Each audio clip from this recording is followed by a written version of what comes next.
Trang Chong. Basta't alam ko lang yung ban, yun yung mga cake, bread. Basta't para siyang ano, mga salad. Rescue me from the mind whisper. Ban Trang Chong Mop Mop. Yan mga ricados nila, oh. Pork, peanut, shredded pork skin. Di ko alam yan, basta't alam ko hipon to. Tara, tingnan natin sa kabila. Yan, oh, may mangga, bingo. Cho vợ đúng không? Mua cho vợ. Rồi, đúng rồi. Cái gì? Bò. Bò okay, bò hả? Beef pala yan mga pa. Rồi. Ngon giật nhiều. Ngon giật nhiều. Yun, oh. Yun. Very nice. Wow, may mangga. Ngon.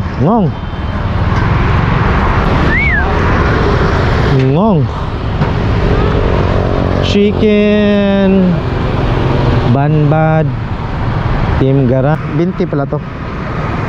20,000 Vietnam dong. In piso nasa mga 40 piso.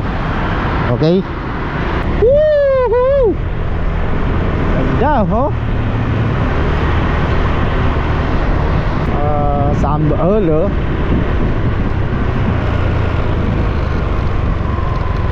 Ayan. Ay.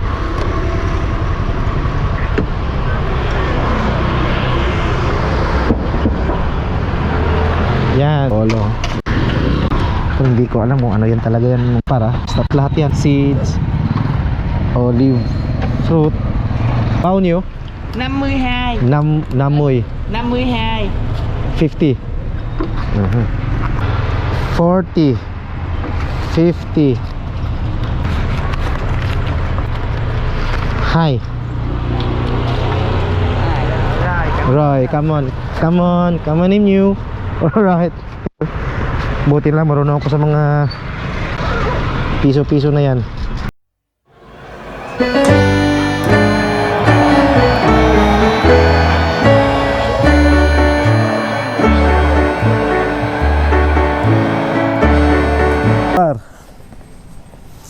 Friday, Biyernes ngayon, mag-aalas 7 na ng umaga.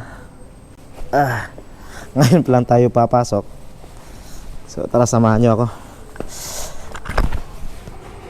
So ilalagay ko muna dito si GoPro kasi kagabi nakita ko gabi maganda pala tingnan pag ano andito, no. So Friday ngayon, guys, no. At papasok na tayo ng trabaho. Papasok tayo ng work.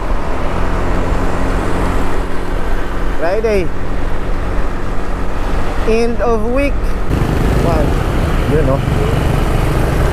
Well, guys, pupunta pala ako ngayon sa sister company ng main company. Talaga naman sister company, hindi kasi main. Okay, pupunta tayo doon half day kasi may mga projects kami doon na ginagawa. Sisilipin na natin yung ano doon, isang kasamahan natin kung ano na ang update sa project niya. Pagkatapos doon, balik tayo sa main kung saan makikita natin ang lahat ng mga bossing natin doon. Magdamagan na dramahan yun. Kahirapan yun sa oras. Nakaw po.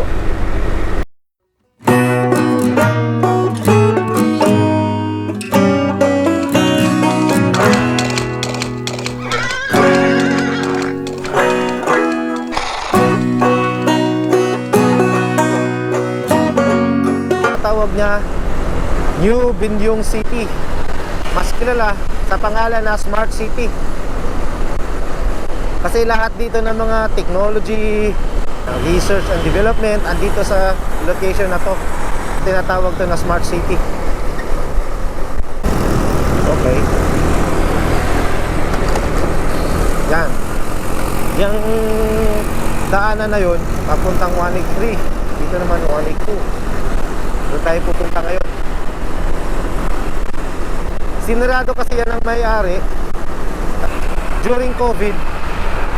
At last month lang namin binuksan. Kaya sobrang busy ngayon. Install ng mga equipment, machine, ng production line. So ang dami.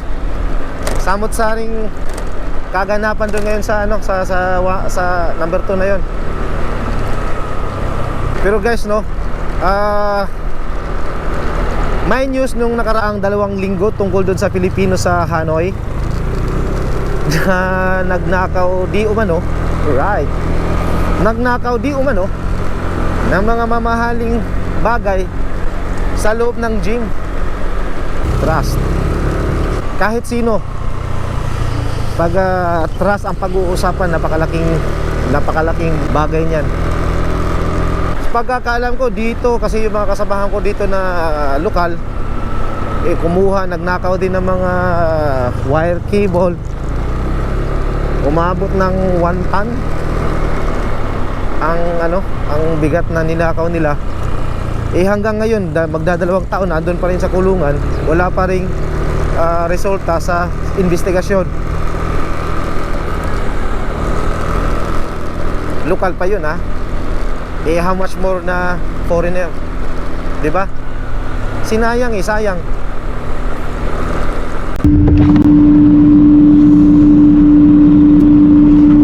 Uwian na naman.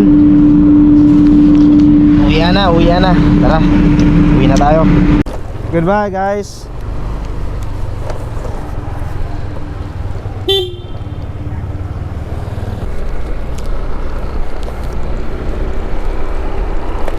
Ang dami kong sinasabi, patay pala yung camera. Tragis na yan. Ay, pag gym lang. Wag nang titingin sa mga rilo-rilo na yan.